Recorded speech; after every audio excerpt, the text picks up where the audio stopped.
les princes et les princesses du Seigneur Jésus-Christ. Bienvenue sur ma chaîne Marraine Esther. Voici la pensée du jour.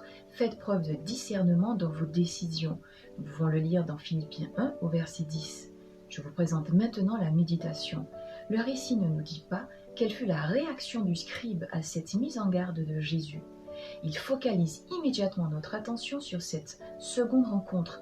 Cette fois-ci, c'est Jésus qui prend les devants. Il approche quelqu'un et lui dit sans embâge « Suis-moi ». Qu'a-t-il décelé en cet inconnu pour qu'il l'invite à le suivre? Les Écritures ne rapportent que la réponse de cet homme. « Permets-moi d'abord d'aller enterrer mon père ».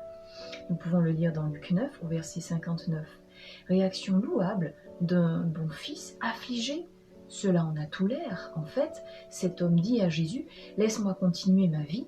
Quand je serai libéré des pressions familiales, je pourrai te suivre. Quand j'aurai enterré mon père, je serai prêt. » Mais le père peut être encore très jeune et des années peuvent s'écouler avant que cet homme ne s'engage, avant que cet homme puisse répondre favorablement à l'appel de Jésus.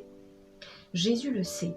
C'est pourquoi il réagit par une nouvelle secousse spirituelle.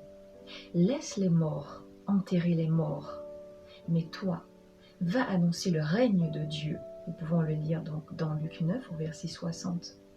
La réponse de Jésus signifie un peu ceci. Je comprends ton devoir de fils.